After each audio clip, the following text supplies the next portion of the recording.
In the land of Uz, there lived a man named Job. Blameless and upright, he feared God and shunned evil. He was prosperous, blessed with 7 sons and 3 daughters, along with vast flocks and numerous servants. His life was a testament to righteousness and prosperity, an example to all around him. Suddenly, a series of tragedies began to befall Job.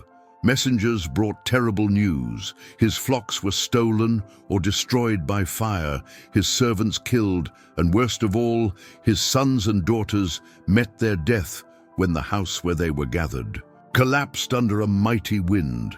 In a single day, Job lost everything he owned except his own life and his wife. Faced with such calamity, Job's reaction was astonishing. Instead of cursing God, he fell to the ground and worshipped, saying, "Naked I came from my mother's womb, and naked I will depart. The Lord gave, and the Lord has taken away. May the name of the Lord be praised." This initial attitude of unwavering faith, even amidst the deepest pain, invites us to reflect on the true nature of our devotion. Would our faith withstand such devastating losses? Job's reaction demonstrates a profound understanding that all blessings come from God, and therefore he has the right to take them away. When Job's 3 friends, Eliphaz the Temanite, Bildad the Shuhite, and Zophar the Naamathite, heard about all the troubles that had come upon him, they set out from their homes and met together, one to go and sympathize with him and comfort him. When they saw him from a distance, they could hardly recognize him. Too, his suffering had made him unrecognizable. They wept aloud and tore their robes and sprinkled dust on their heads. Then they sat on the ground with him for 7 days and 7 nights. No one said a word to him because they saw how great his suffering was. 3. This initial silence of the friends is a testament to the depth of their mourning and their respect for Job's pain, a moment of pure empathy before words attempted to rationalize the inexplicable. After the long silence, Job finally broke through with a profound lament, cursing the day of his birth and wishing he had never been born. His words were a cry of anguish, an expression of the unbearable pain that consumed his soul. This moment marks Job's transition from a man who passively accepted the divine will to someone who deeply questions the meaning of his suffering.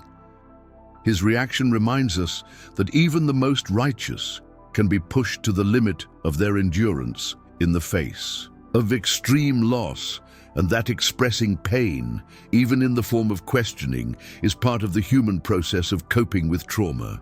Eliphaz, the eldest of the friends, then speaks, initiating the debate that will extend over several chapters. His argument is based on the belief that suffering is always the result of sin. He suggests that Job must have committed some transgression to deserve such divine punishment, even if he himself does not recognize it. This perspective reflects a common theology of the time, which directly associated prosperity with God's blessing and adversity with his displeasure.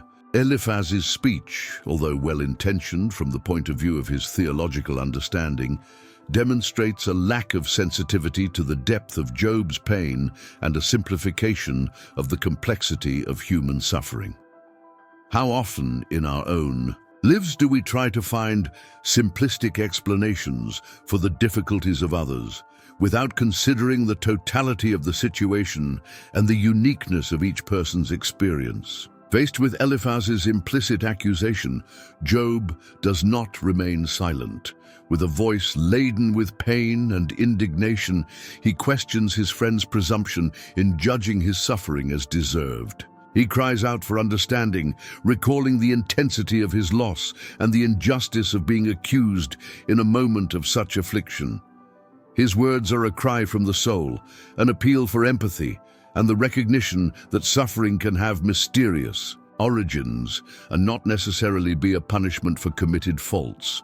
Job's response invites us to reflect on the importance of truly listening to others in their suffering, without preconceived judgments or attempts to fit their pain into simplistic explanations. Job continues his lament, describing the depth of his physical and emotional suffering. He feels abandoned by God and misunderstood by men. His former prosperity and reputation as a righteous man seem to have availed him nothing in the face of calamity. He longs for death as a relief from his agonizing pain. This detailed description of Job's suffering confronts us with the reality that faith does not immunize against pain, and that even the most upright can go through extreme trials. Job's despair is palpable, and his honesty in expressing his darkest feelings reminds us of the importance of validating pain without trying to minimize or prematurely spiritualize it. In the midst of his suffering, Job maintains, however, a spark of hope in finding some divine justice. He expresses the desire to bring his case before God, trusting that in some way he will be vindicated. This persistence in seeking an answer and in not conforming to the simplistic explanation of his friends reveals a deep faith, even if shaken. Job does not deny his faith in God, but he questions the way God is acting in his life. This search for justice in the midst of pain is a central theme in the story of Job and invites us to reflect on the complex relationship between faith, suffering, and the search for meaning in the midst of adversity. Do we, in our moments of greatest difficulty, maintain this search for answers and justice, or do we resign ourselves to superficial explanations? Bildad the Shuhite enters the discussion with an argument that appeals to tradition and established divine justice. He emphasizes that God does not pervert justice and that the wicked inevitably reap what they sow. For Bildad, Job's suffering is clear evidence of his ungodliness or that of his children, and he urges him to repent in order to find relief.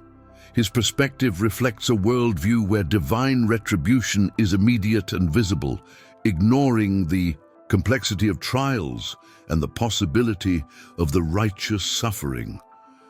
Bildad's insistence on applying a simplistic logic to Job's situation demonstrates how established convictions can prevent us from offering true comfort and understanding in times of crisis. Zophar the Naamathite joins the debate with even harsher and more direct words.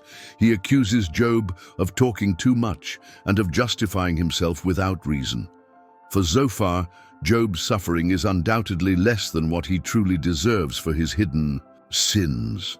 His approach is accusatory and devoid of any empathy, reflecting an inflexible belief in divine retributive justice. The severity of Zophar's words intensifies Job's suffering, who feels not only afflicted by the tragedies, but also judged and condemned by his own friends. Zophar's attitude warns us of the danger of presuming to know the reasons for another's suffering and of using religion as a weapon of accusation rather than a balm of comfort. To these accusations, Job responds with increasing anguish and a sense of injustice. He insists on his integrity and questions the validity of his friend's simplistic logic. Job cries out for an audience with God, wishing to present his case directly to the Almighty.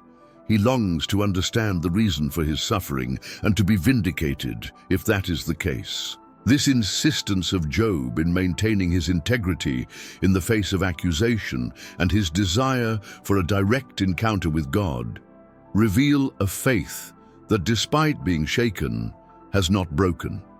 He does not conform to superficial explanations and seeks a deeper truth, a genuine encounter with the divine amidst his pain.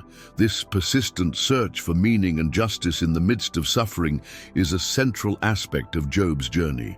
Job's suffering intensifies, with painful sores covering his body. Isolated and despised, he sits among the ashes, scraping his skin with a piece of pottery. The physical pain adds to the emotional agony of loss and the misunderstanding of his friends. His deplorable condition stands in stark contrast to his former prosperity, exposing the fragility of human existence and the apparent indifference of fate.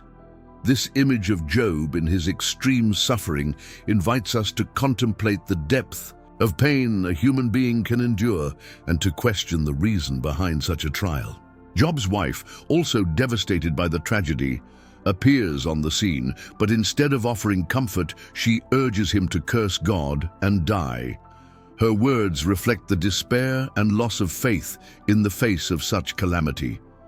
His wife's suggestion represents a temptation for Job to abandon his integrity and find an end to his suffering. However, Job's response is firm. He refuses to blaspheme against God, even in his most wretched state. This brief but meaningful dialogue highlights Job's loneliness in his trial and the pressure to succumb to despair. His steadfastness in maintaining faith, despite everything, is a testament to his deep devotion. Job's frustration with his friends increases as the debate continues. He feels misunderstood and judged by those who should offer comfort. His words become more passionate and challenging, questioning conventional wisdom and the simplistic application of divine justice to his case. Job longs for a divine intervention, a direct answer from God that can clarify the reason for his suffering. His persistence in seeking this answer, in not being satisfied with the superficial explanations of his friends, demonstrates a genuine search for truth and meaning in the midst of his inexplicable pain. This incessant search is a reflection of the complexity of human faith in the face of suffering. In the midst of the heated debate between Job and his friends, a new character emerges, Elihu, the son of Barachel the Buzite, of the family of Ram. Elihu was younger than the others and had remained silent until that moment, respecting the age and supposed wisdom of the elders. However, upon hearing the arguments that brought no true light to Job's situation, Elihu feels indignant. He perceives flaws both in the friends' insistence on accusing Job without concrete evidence, and in Job's self-pity and justifications which, to Elihu, at times seem to challenge divine justice. Elihu's entry marks a shift in the dynamics of the discussion, bringing a fresh perspective to the complex problem of Job's suffering. Elihu begins his speech by expressing his respect for the age of Job's friends, but also his conviction that wisdom does not reside exclusively with the elderly. He argues that it is the spirit in a person, the breath of the Almighty, that gives understanding.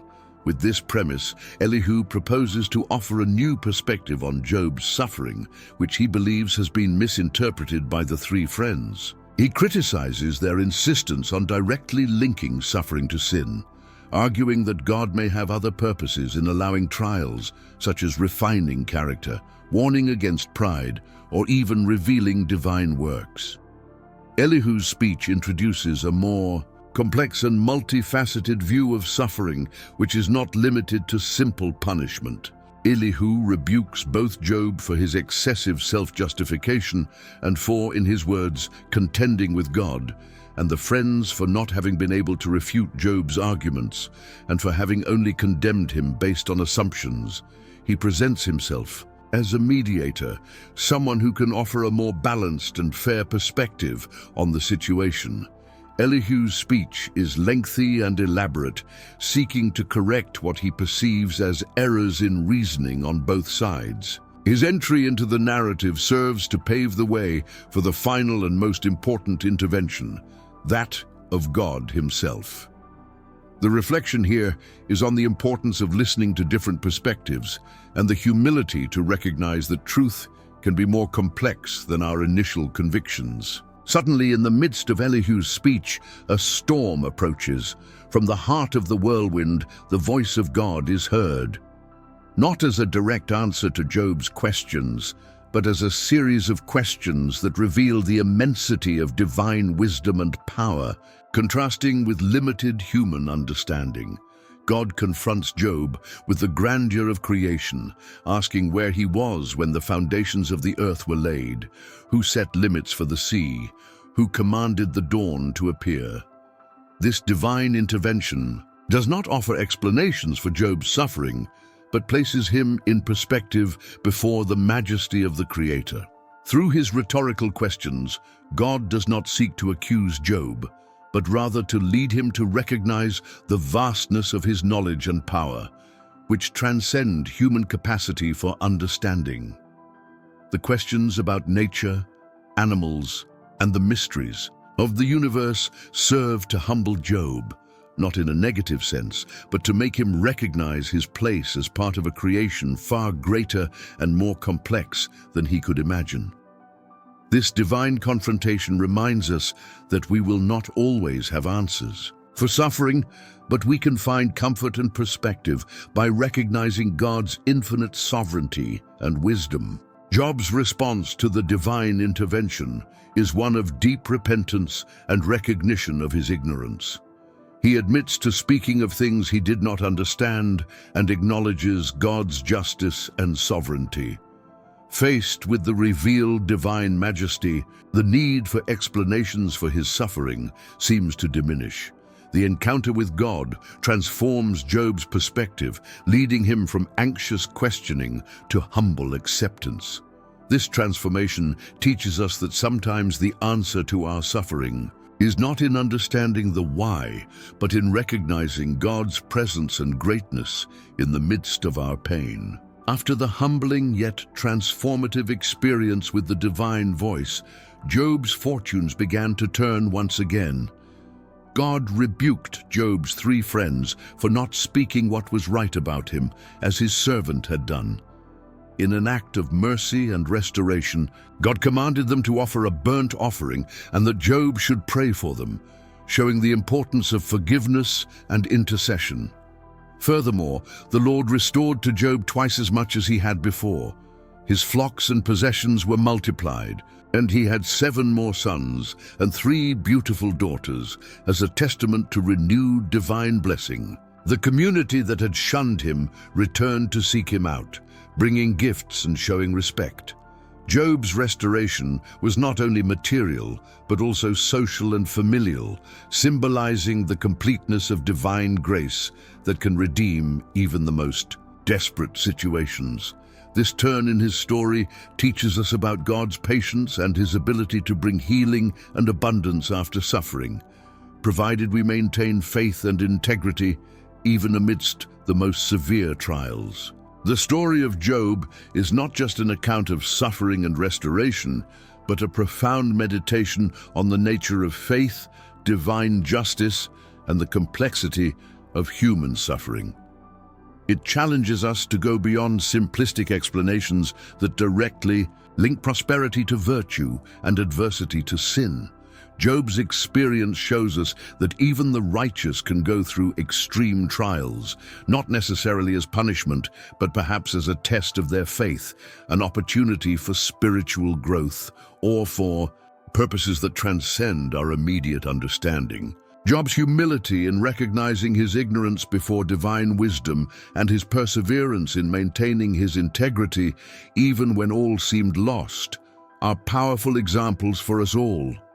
The narrative invites us to cultivate a resilient faith, capable of withstanding the storms of life without losing hope or trust in a greater power that governs the universe with justice and mercy, even if his ways are not always clear to us. Ultimately, the story of Job remains a mystery in many respects.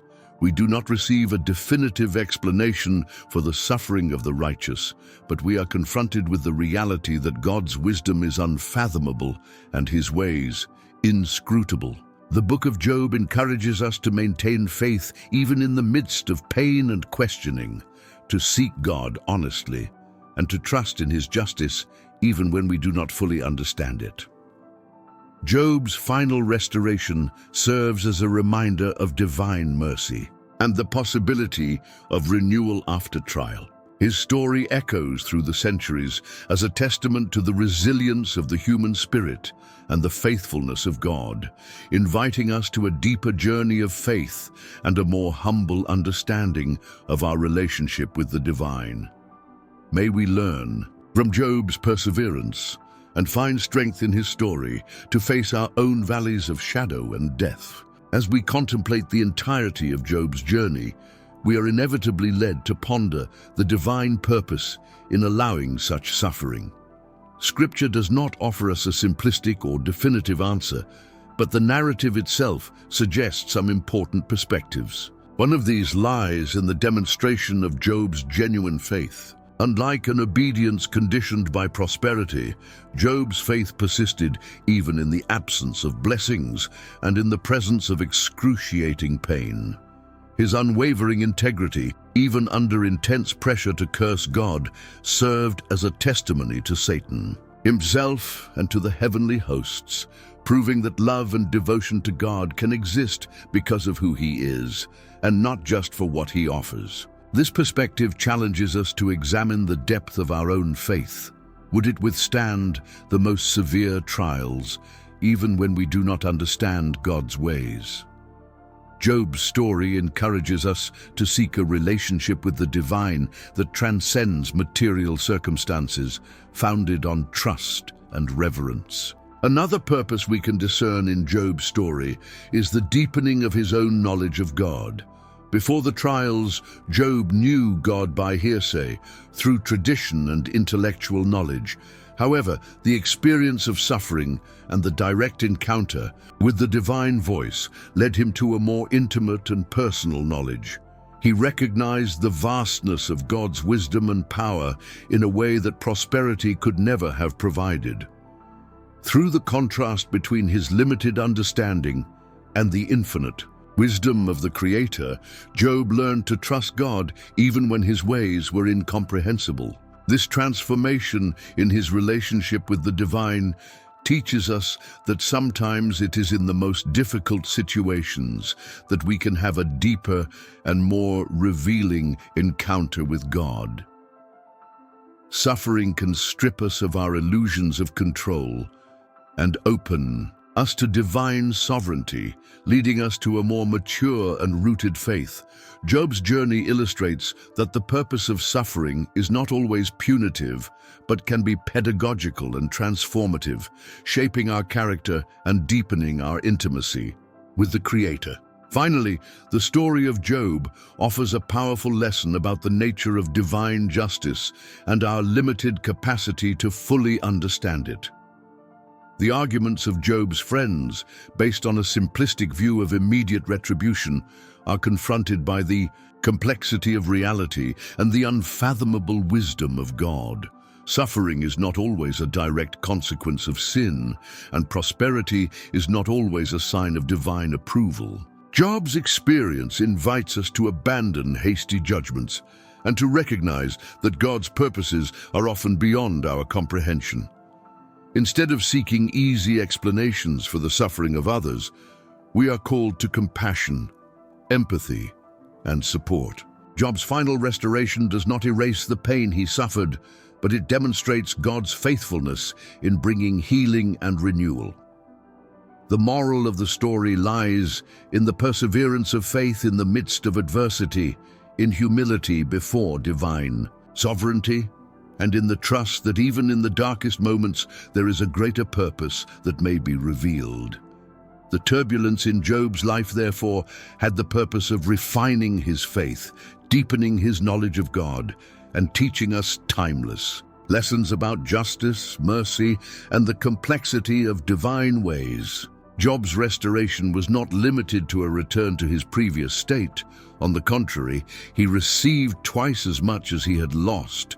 This multiplication of his blessings raises important questions about the nature of divine reward. Was this doubling a simple compensation for past suffering, or was there a deeper meaning in this gesture of abundance? We can interpret this restoration as a sign of God's immense generosity, who not only restores, but also surpasses the losses suffered by those who remain faithful. Furthermore, the doubling may symbolize a new phase in Job's life, marked by a deeper understanding of divine faithfulness and an increased capacity to enjoy blessings with gratitude and humility. He not only recovered what he had, but received an even greater portion, perhaps representing the spiritual wealth and wisdom acquired through his trial. This final abundance serves as a testament to God's promise to care for those who love Him and persevere in their faith, even in the darkest moments, showing that divine faithfulness often exceeds our expectations. The doubling of Job's blessings can also be seen as a demonstration of God's redemptive justice. Although suffering is not always explained or compensated for in an immediate and material way, Job's story offers a glimpse that, in the long run, faithfulness and integrity are abundantly rewarded. This reward is not necessarily a direct exchange for the pain endured, but rather an overflowing of divine grace that recognizes and honors perseverance in faith. By receiving double, Job not only recovered his former life, but was elevated to a new level of blessing, suggesting that suffering, though painful, can pave the way for even greater joy and abundance. This perspective encourages us to maintain hope during trials, trusting that God is able to transform pain into joy and loss into gain. Job's story reminds us that divine justice operates on a scale that often transcends our immediate understanding, but his faithfulness to those who seek him remains unwavering. Ultimately, Job's doubled restoration serves as a powerful symbol of God's superabundant grace. It is not merely a restitution of what was lost, but a demonstration that faithfulness in the midst of trial can lead to blessings that far exceed the suffering endured. Job's story encourages us not to measure divine faithfulness by the yardstick of our expectations or our limited understanding of justice. God, in his infinite wisdom and mercy, may have greater purposes in our trials, and his capacity to bless is limitless. The doubling of Job's blessings does not erase the memory of his suffering, but it transforms it into an even more powerful testament to God's faithfulness and generosity. We learn that perseverance in faith, even when confronted with inexplicable losses, can pave the way for a harvest of blessings we could never have imagined. Job's story, therefore, does not end with pain, but with an explosion of grace and abundance, offering hope and encouragement to all those who face their own trials. The long and winding journey of Job leaves us with a deep appreciation for the complexity of faith and the unfathomable nature of God's ways. His story does not offer easy answers to suffering, but it invites us to persevere in integrity, even when confronted with inexplicable losses and unjust accusations. Through his trial, Job learned a deeper humility and experienced a transformative encounter with the divine, which led him to a richer understanding of God's sovereignty and mercy.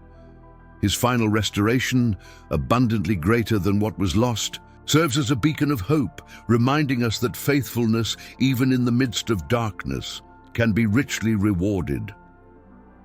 Job's life remains a timeless testament to the resilience of the human spirit and the promise that, for those who trust in God, there is always the possibility of renewal and blessing after the storm. May the story of Job resonate in your heart, bringing comfort and strength in whatever trials you may be facing.